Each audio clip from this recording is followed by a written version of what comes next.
madda odeeffannoo dinagdeen gargaara. Yenga sagantaan keenya akkuma jalqabarraa isinii dabarsuuf yaalletti sagantaa taamsaas kallattiidha. Gama sooshaal miidiyaatiin akkasuma miidiyaaleen Oromoodha dhimma Oromoo fi Oromiyaa kanarratti maal jedhani akkasuma dhimma hawaasa keenya dhimma egeree Oromiyaa irratti maal jedhan kan jedhuu fi kallattiidhaan Awaash miidiyaas kallattiidhaan dhimma Oromoo fi Oromiyaa irratti miidiyaalee hojjechaa jiranii fi lallaba Oromummaa fi tokkummaa dabarsuudhaan akkasuma rakkoo Oromoo irra geggeeffaman kallattii kamuunu odeessaalee adda addaa fuudhuudhaan Oromoo fi Oromiyaa biraan gahaa jiru keessaa isaan tokkodha. Kallattiidhaan kan dhaggeeffachaa jirtan dhimma sagantaa taamsaas kallattiidha.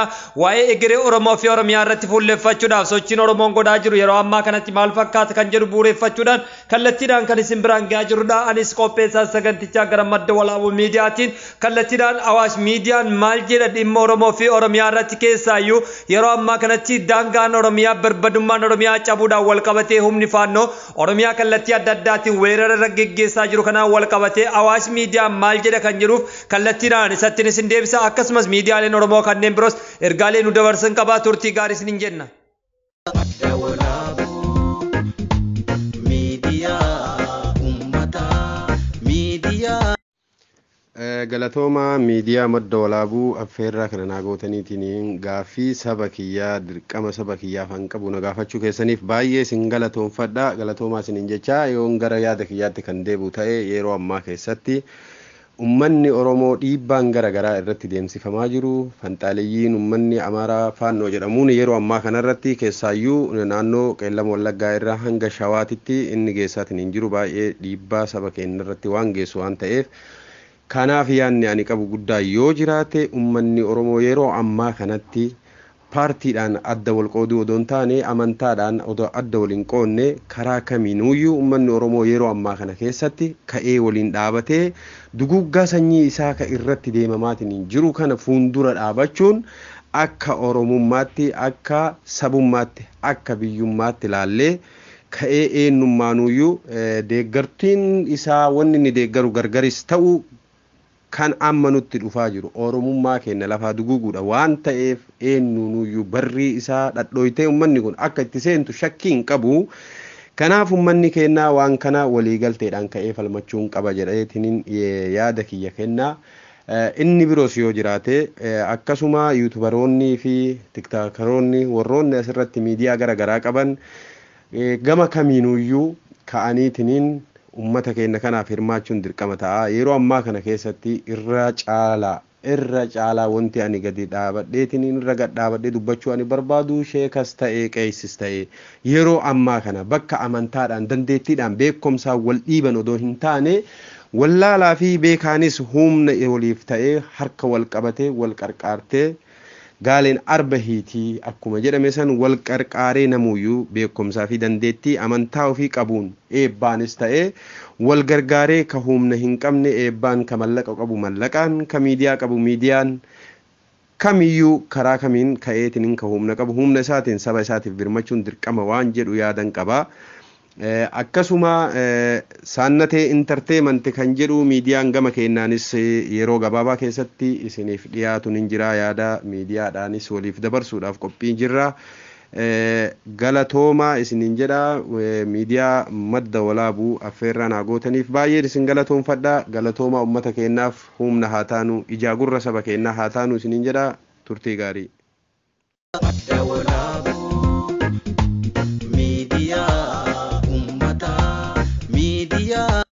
Marigaa kan dhaggeeffachaa jirtan sagantaan taamsaas kallattii keenya akkuma itti fufee jira keessaayyuu marsaalee odeeffannoo adda addaa irratti hawaasni Oromoo maal jechaa jira Oromoo fi Oromiyaan akkam ta'uu qabdi dhimma waloo keenya akkamitti tikfachuu qabna garaagarummaa keenya akkamitti dhiphisuu dandeenya diina irratti akkamitti fuulleeffachuu dandeenya kan jedhu sagantaa taamsaas kallattii kan isin biraan gahaa jirru gara madda walaabuu miidiyaatiin haaluma kanaan rakkoo uummata keenya kallattiilee adda addaatiin sagantaalee gargaraatiin kan dabarsaa jiruu fi amantaanillee rakkoo uummata Oromoodha oduulee jajjaboo oduulee ariifachiisoo hawaasa Oromoo biraan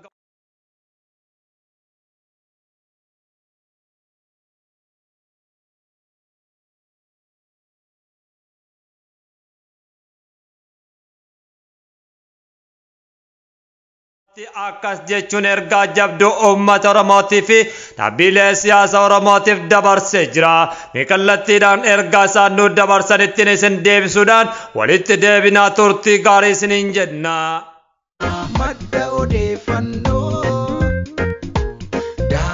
dinagdeen gargaara. Duraan dursa miidiyaa madda walaabuu carraa kana naa kennuu keessaniif galatoomaa jechuun barbaada. Dhugaa dubbachuudhaaf haala Oromoo fi Oromiyaan keessa jirtu dubbachuun baay'ee an humna kootiin ol yeroo ammaa dhugaa maal akka jechuu barbaaduuf maal akka jedhu qabu dhugaa baay'ee na rakkisa. Maaliif jaarraan kun jaarraa 21ffaa keessa jaarraa dhaloonni qubee itti oomishamee hayyuuf beekaan keenya heddummaatee beekaan keenya beekumsaan akkasumas dachaa dabalee bakkee jirutti Oromoon seenaa wal dhabamsiisaa diinaan Habashaan Itoophiyaa keessatti walii galuu hin dandeenye seenaa qabatamaa kan abbootiin keenya itti wareegaman seenaa Anolee seenaa Calanqoo waa hedduu keessa osuma dubbannu osoo walii galtee hin argatinii yookaan gatii isaaf dhiifama hin argatin dhaloonni kun biyya Itoophiyaa Impaayera Itoophiyaa jedhamtu keessatti waliin jiraachaatiin har'a seenaan biraa seenaan Oromoo fi jiraachuu baatu tun mudate har'a mormi Oromoo muramee ittiin mormi Oromoo qalamee ittiin sirbamee Oromoo ta'uu qofaan Oromoo balleessuuf bifa Oromoon dhugaa bifa sokkanneessaa jechaafis nama rakkisu bineensaanis akkasiin godhu ilmi namaa akkas gochuu hin danda'u.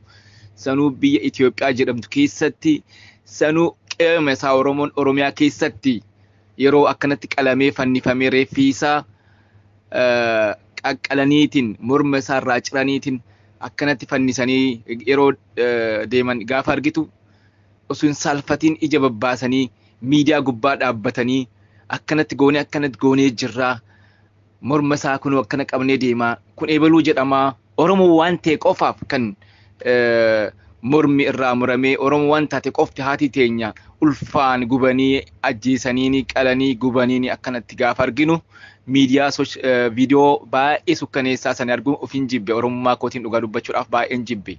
Maaliif Oromoon akkamitti uf ta'uu dhabeetiin yeroon ammaa Habashaan ijoolleen eenyummaa isaanii hin beekinii fi qaamni mootummaan deeggaru faanoo jedhu Oromiyaa keessa seenee gaafa akkanatti Oromoo akkana dararuu gaafa argitu dhugaa baay'ee nama qaanyeessaa.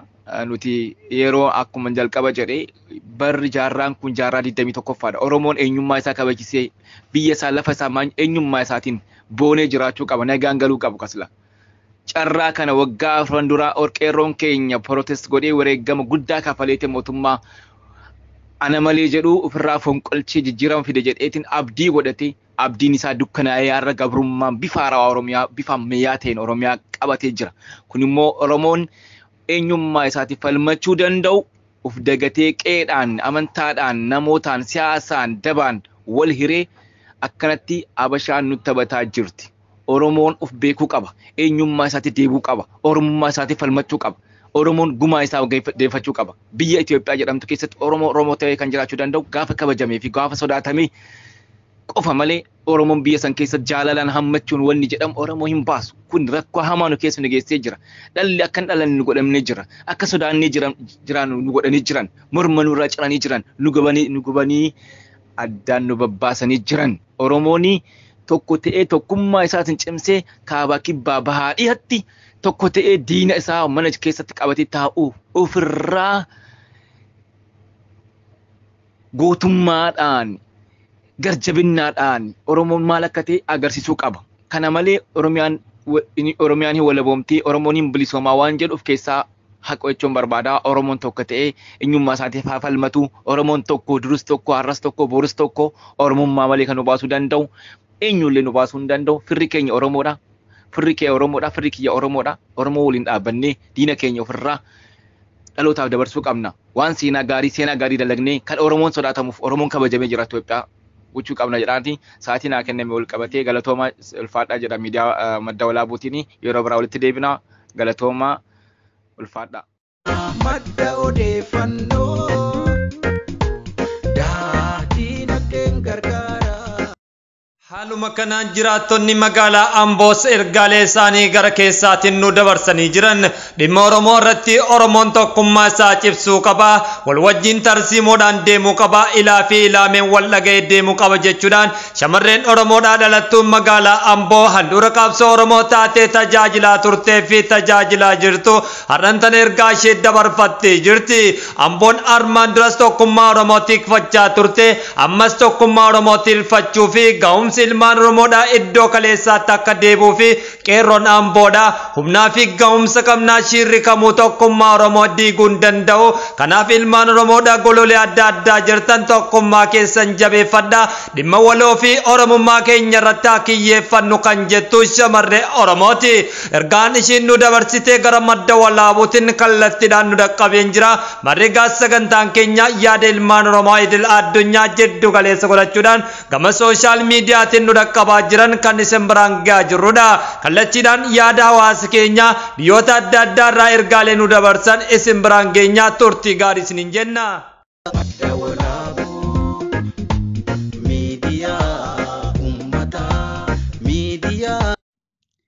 Hayyee hashama harka fuunee jaalatamtootaa fi kabajamtoota maatii madda walaabuu miidiyaa hundi keessanuu kan taatan nagaan isiniif haa baay'atu jecha egaa simannaa yookaan waamicha naaf ta'ee mana madda walaabuu miidiyaa keessatti argameen jira. Dhaamsin ani dabarfachuu barbaadus yoo jiraate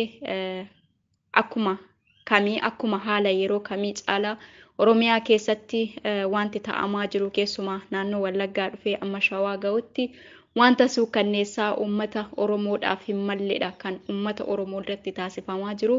Kanaaf Oromoo kan taatan hundi keessanuu lammummaa Oromoo yookaan dhiigummaa Oromoo kan of keessaa qabaattan hundi keessanuu dhaamtiin isinii dhaamu yoo jiraate gandaaf amantiidhaan balcuma taayitaaf jettanii Oromoo dhumaa jiru argaa hin callisiinaa. Warri beekumsa qabna jettanis, warri hooggansa of harkaa qabna jettanis, warri abbootii amantaa taatanii jiraattanis amma kan isin uummata Oromoodhaaf sagalee ta'uu hin dandeenye yoomiyyuu sagalee ta'uu hin dandeessan. Kanaaf uummata Oromoo bira akkasin dhaabbattan gamanumaan isin affeeruu kan isin gaafachuu barbaada. Maaliif wanti uummata Oromoo irratti ta'aa jiru, wanti Shawaa irratti ta'aa jiru boru Baalee hin hanqatu, boru Arsii hin hanqatu. Kanaaf uummata Oromoo kan taatan hundi keessanuu taayita dhuunfaa keessanii jettanii, aangoo dhuunfaa keessanii jettanii uummata Oromoo duguugamaa jiru, uummata Oromoo dhumaa jiru, keessumaa maqaa waamicha faannoo jedhamuun uummata Oromoo irratti ta'amaa kan jiru, maqaa shaneedhaan jettanii kan uummata Oromoo irratti gochaa suukanneessaa goosisaa jirtan adaraan isiniif dhaamuu dabarsu kan adaraan jechuu barbaadu yoo jiraate abbootiin alangaa kan jirtan, abbootiin amantaa kamuu baatanii akkasiin uummata keessaniif sagalee taatan otoo isin baatanii dubbattanii uummata Oromoo irra amma kana balaan gahaa hin jiru. Kanaaf akkasiin baatanii uummata Oromoodhaaf akkasiin dhaabbattanidha kaniin ani isin gaafachuu barbaadu. Maaliif amma isin uummata keessaniif hin dhaabbanne taanaan yoomiyyuu uummata keessaniif dhaabbachuu hin dandeessan. Seenaan isin gaafata. Galmee seenaa irratti wanta gaarii ta'u, wanta ija uummata Oromootti bareedee mul'atu dabarfadhaa, kaawwadhaatii darbaa isiniin jechuun barbaada. Uummata Oromoo kan taatan miidiyaa keessan hundarratti uummata Oromoo irratti ta'aa kan jiru hundaaf waan argaa jirtan hundaaf sagalee akka isin taatan gamanumaan isin gaafachuu barbaada. Waan na dhaggeeffattaniif guddaa galatoomaa. Amma waliif haa birmannu, amma waliif haa dhaabbannu. Oromoo du'aa jiru, Oromoo buqqa'aa jiruuf sagalee haa taanu, Oromoo buqqa'aa jiruuf haa dubbannu jechuun barbaada. Galatoomaa.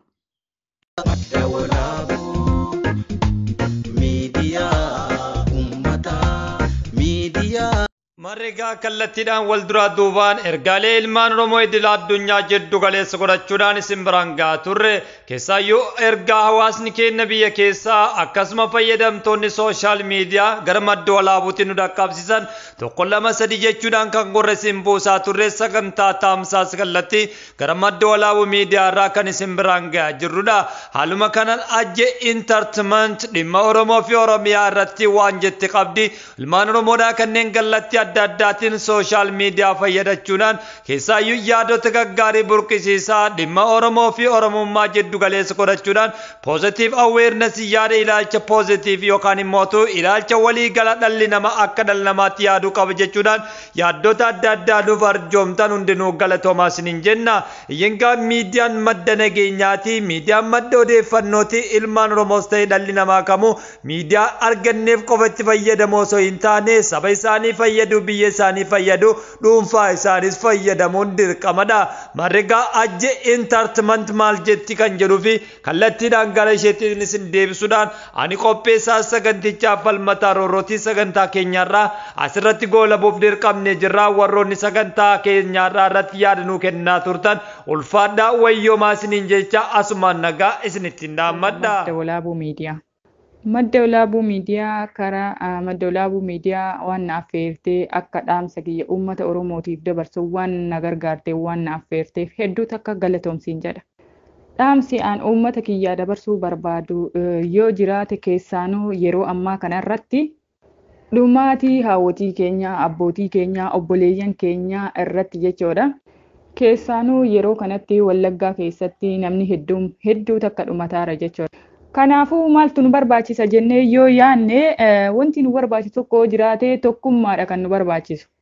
Oromoon gaafa kutaadhaan deemte, gaafa amantiidhaan deemte, gaafa gandaan deemte eessaa gahuu hin dandeetu. Hima dhumatti malee baruma baraanii hima dhumannaa, hima wayinaa, hima callisnaa jechuudha. Garuu nuti yoo amantaadhaan wal qooduu baannee yoo naannoodhaan kutaadhaan wal qooduu baannee wajjin dhaabanne yoo tokko taane yoo tokkummaa keenyaan dhaabbanne dhumaatiin ilmaan Oromoo hin dhaabbata jedhee. Maaliif jennaan Oromoon tokko malee Oromoon naannoo miti, Oromoon kutaa miti, Oromoon gandaa miti. Kanaafuu ilmaan Oromoo hundumti keessanuu warri sagalee kana dhageessan amantiin kutaan naannoon waliin hin qoodinaa jedhee yaada. Maaliif hoo jettan gareewwan garaagaraa ijaartanii kutaan maaliif wal arrabsuun kun nurraa haa dhaabbatu, tokko haa taanu, hiddi keenya tokko jedhee yaadaan. Itti aansuun mootummaa yeroo ammaa kana bulchaa jiru wanta dabarfachuu barbaadu tokko yoo jiraate jechuudha. Sabni dhumaa jiru kun dhiiga keetii, aantee keetii, nama keetii hin fixinii jedhee dhaamsa koo dabarfadha.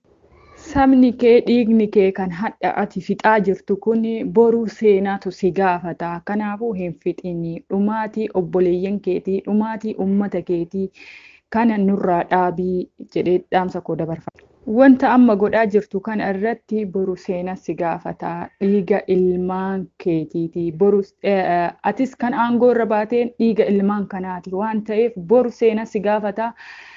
Hadhaan tana isaan fixaa, isaan ajjeesaa kan jirtu kana boru seenaa si gaafata. Kanaafuu du'aatii, dhumaatii uummata kee irraa dhaabi jedhee dhaamsa koo dabarfadha. Kan ittaan immoo uummata Oromoo sooshaal miidiyaa hundumaa irra jiraniif tokkummaa fi jaalalaan jiraadhaa. Tokkummaa fi jaalalaan harka wal qabadhaa ka'aa malee diina afotti garee fi kutaa amantii wal qooddanii diina ofitti hin kolfisiisinaa. Uummata keessaniif dhaabbadhaa, tokko ta'aa, wal jaaladhaa jedhee dhaamsa koo dabarfadhaa. Kanuma.